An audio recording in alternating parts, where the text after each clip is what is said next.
l'intelligence artificielle, l'aérospatiale, le calcul quantique, la cybersécurité et les informations technologies.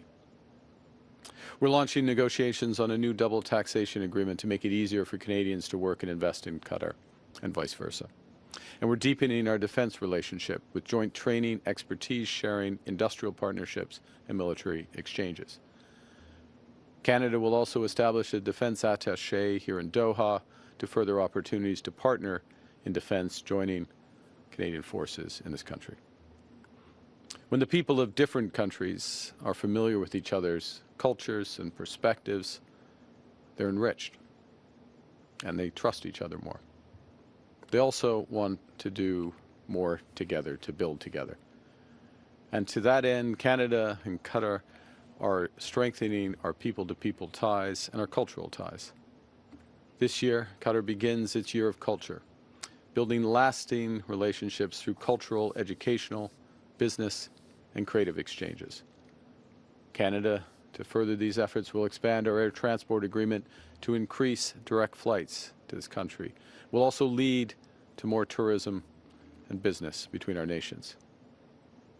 Finally, in the spirit of cultural exchange, I've extended an invitation to His Highness to visit Canada as our two countries face off in our first, not sure face-off, kickoff, in our first ever World Cup match this June in Vancouver. On that note, I also want to thank Qatar and His Highness for the offer to share security expertise that they gained in hosting the World Cup. I had the privilege to cheer on Team Canada here. I can report that my heart rate, according to my watch, hit a new record when Alphonso Davies put it in the net for Canada. We look forward to continued success in the new year as host. Our two countries have much in common. We're both resource-based economies. We have complementary strengths in technology, security, and defense. We've long been friends. We've often worked together to pursue peace, security, and stability in the world. And now, through shared ambition, we're working to diversify our trade, commerce, investment, to help build clean energy, health, AI, and defense capabilities, and to forge a new strategic partnership. In this more uncertain and dangerous world, we've chosen to create greater stability, security, and prosperity together. Thank you very much, and I look forward to your questions. Thank you, Prime Minister. Merci, Monsieur le Premier ministre. Nous allons maintenant prendre des questions. One question per journalist. First question, Robert. Rob Rousseau with The Economist. Prime Minister, I wonder if I can draw a line between a speech you made last April in which you said that if the United States was no longer ready to lead countries interested in trade, that Canada would lead. Put that into context for this week's visit. Has that begun? Other countries, which other countries are joining with you in this effort? And whether or not you discussed this effort with President Xi, and he might be interested, or you might be interested in having China join this effort. Okay.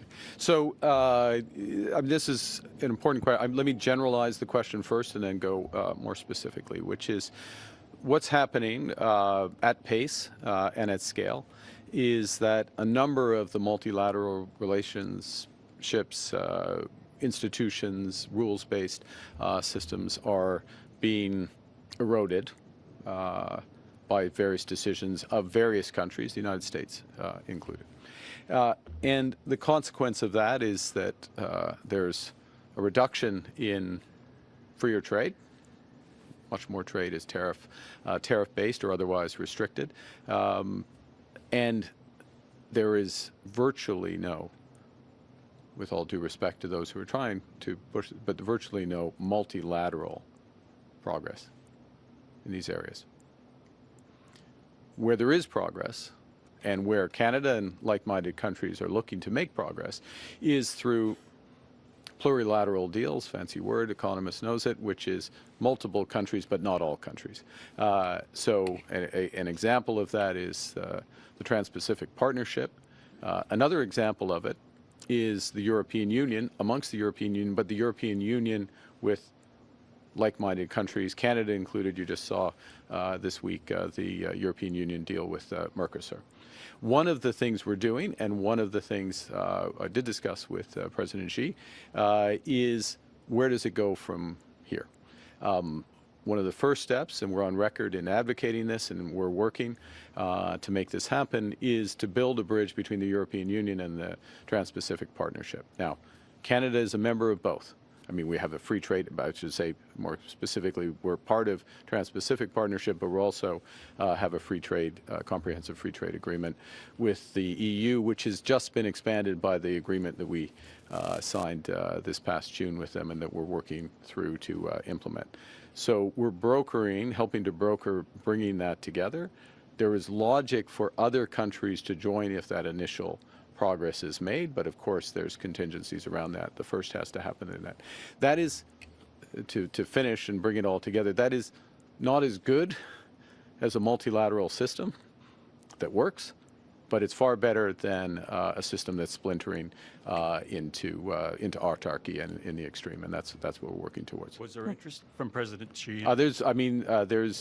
Yes, there is interest from China in expanding their trade relations, including, I mean, they're on public record in wanting to be part of the Trans-Pacific Partnership. We take note of that. Our first priority as Canada, and I believe as the Trans-Pacific Partnership, is to make that work. It is working well, but also to explore this opportunity with the EU. Next question. Prochaine question. Kyle. Kyle Duggan from the Canadian Press. Thank you for taking our questions, Mr. Prime Minister. Ontario Premier Doug Ford and Unifor are reacting strongly against your EV announcement. They say that this is a terrible deal that is giving a toehold into the domestic market for an industry that is heavily state subsidized. So what assurances can you give to unionized workers in Canada, in the auto sector? And have you had any conversations with Chinese companies about potential investment or opening factories in Canada? So thank you for the question. So let's look at the let me just recap the auto agreement and go to the question on prospective investment. The first is order of magnitude. 49,000 vehicles is the amount, is the cap of this agreement. That's the same amount of vehicles that Canada was importing from China in 2023. Okay, so same level. Although at that time there wasn't a cap. Now there's a cap, first point. Secondly, to put in context of the size of the market, that is less than 3% of the 1.8 million vehicle market for cars and trucks in Canada every year. Every year, that's how many cars and trucks that Canadians purchase. Thirdly, what's in the agreement is a commitment, or it's actually a cap within the cap in terms of affordable vehicles that scales up quite quickly to 50%. So half of that total amount have to be vehicles priced at EVs at less than $35,000. So there's a big affordability focus there. And then the fourth element is an expectation that there will be Chinese investment, partnering with Canadian companies in Canada, and of course an expectation that meet our labor standards to work with that. There is interest of Chinese firms in doing so. That interest is triggered by this agreement, and it creates the possibility within our auto sector, which is very large, very diverse, has a number of players, to have companies that are producing affordable cars in Canada for Canadians and providing the type of technology and expertise that's going to help build a more competitive auto market going forward. The other point, Kyle, last point I'd make is that within the agreement as well is a review after 3 years. So we have to see all these elements that come into place. But how do you know that there's interest? I do know there's interest because we've had direct conversations directly from the Chinese companies, directly from and companies that are amongst the world leaders, and collectively are the world leaders in this space, with explicit interest and intention to partner with Canadian companies. So we have, without question, there is direct interest in that. We'll see what comes to pass. This is an opportunity for Ontario.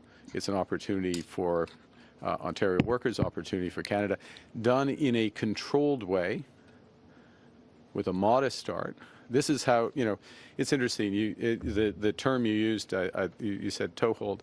It's a trial. It's an early stage, and this is the way you bring somebody into the market. But remember, this is a market that is the auto sector, which is evolving very rapidly. And we want to be competitive in this market. We don't want to be competitive in the market of 2000, 2010. We want to be competitive in the market in the future. That is what's going to get great jobs for Ontarians going forward. So, Mr. Chase. Next question. Good afternoon, Steve Chase, Globe and Mail. It's about Greenland. I want to talk to you or ask you questions about the new economic coercion that Mr. Trump is directing at our next door neighbor, as well as 7 European allies and Britain. He's talking about 10% tariffs until he's allowed to buy Greenland on 8 countries, and they are going to go up to 25% in June. So my question is, how can Canada accept this?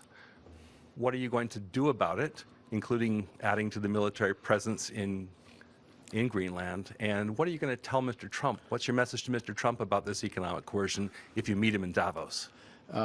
Thank you for this very precise questions. It's a serious situation, and we're concerned. We're concerned about this escalation, to be absolutely clear.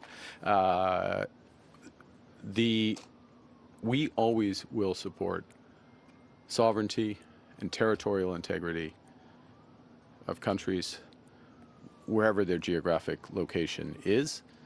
I might add, to bring it to the current discussion today, as part of the discussions the Emir and I had about a series of situations which would have a common element, which is threats to or compromising territorial integrity and sovereignty, Ukraine being a very prominent example. But I'll bring it back now to Greenland. So we will always support that. The future of Greenland, decisions about the future of Greenland are for Greenland and Denmark to decide. And the security of Greenland, security is first and foremost for them, but very much falls within the responsibilities of NATO.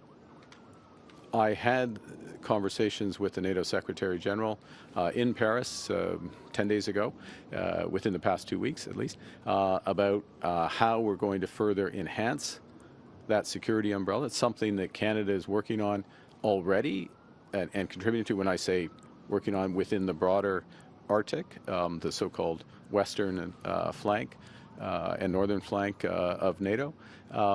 And that's the job of NATO, and that's the responsibility of NATO partners.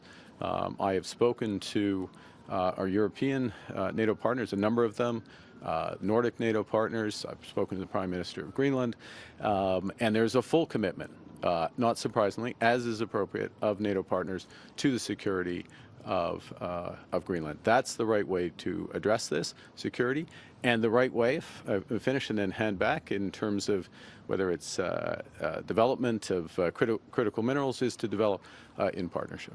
You didn't mention the United States once. I asked you, what are you going to say to Mr. Trump about this economic coercion? I'm going to say everything I just said. How's that? En français, s'il vous plaît. En français, je vais prononcer tous les mots que je viens de dire.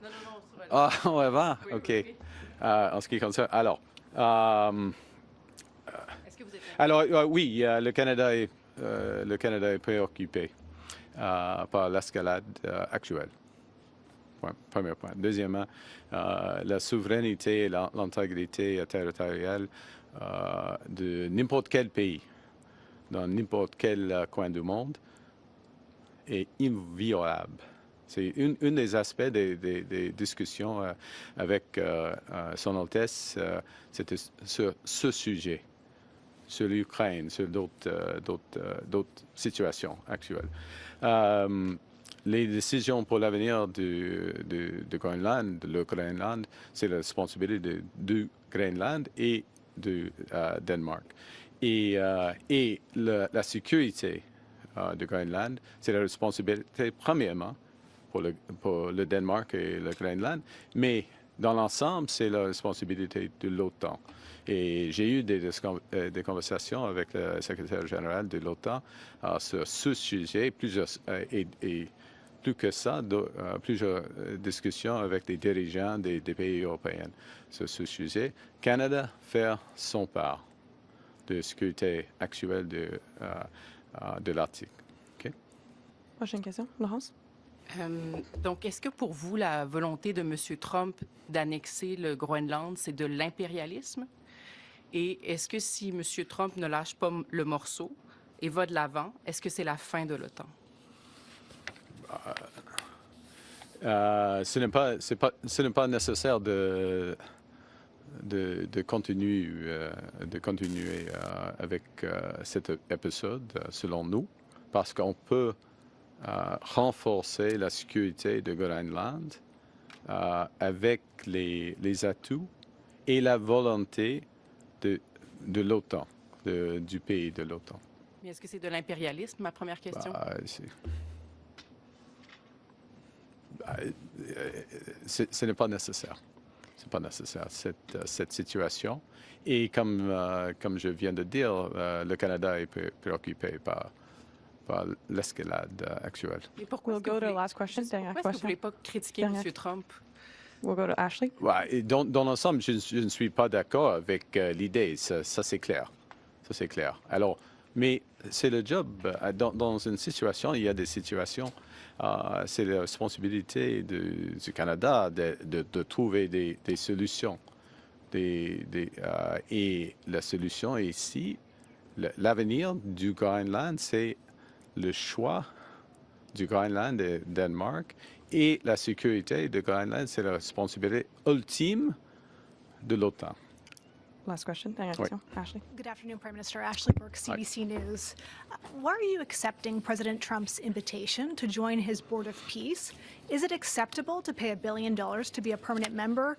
And as well, do you have any concerns that this board could undermine the UN system?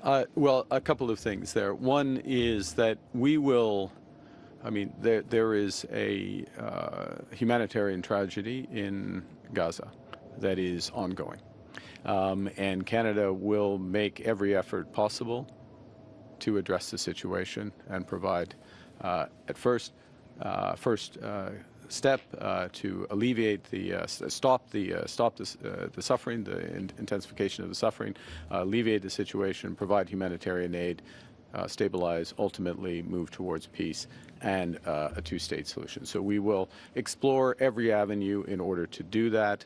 I will, again, and I'll get to the balance of your question, again, I want to take this opportunity to reinforce the incredibly positive role and diligent role and an effort sans relâche de Son Altesse and of Qatar to getting us to this position where there is the possibility of those things happening in their leadership of achieving a ceasefire.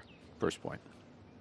Second, with respect to the specifics of the Board of Peace, the President raised it with me a few weeks ago. I said, in principle, yes, obviously, consistent with what I just said, I will do what I can do. We will do as Canada what we can do to achieve those core humanitarian objectives. With respects to the specifics of the Board of Peace, we haven't gone through all the details of the structure, how it's going to work, what financing is for, et cetera. And so we will work through those in the coming days. I had an exchange of views with the Emir, His Highness the Emir, about that, and I found that we were very aligned about what needs to happen, how it needs to work in order for this to be consistent with a positive outcome. Is $1 billion reasonable, though? I mean, that's one of the the modalities of that, money, how's it going? All these questions. Canada wants money to have maximum impact.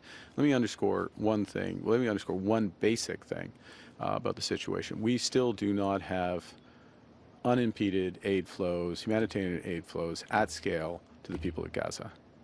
That is a precondition for moving forward on this. Thank you. En français, sur le Conseil de la paix, pourquoi vous avez accepté l'invitation de M. Trump? En principe, j'ai eu une discussion avec le président il y a quelques semaines et en principe, j'ai dit oui, le Canada va faire tout ce que nous pouvons le faire pour la paix, pour l'allègement de la situation. C'est une situation horrible qui existe encore. Alors, mais il faut étudier les détails, il faut mieux comprendre les modalités, l'efficacité de cette idée de Conseil de la paix. J'ai eu une bonne discussion avec Son Altesse sur le sujet et nous sommes absolument d'accord avec quelques aspects qui seront nécessaires pour cette idée d'être aussi effective que possible. Merci. C'est ce qui met fin à notre conférence de presse. Merci This puts an beaucoup. end to our press conference. Thank you.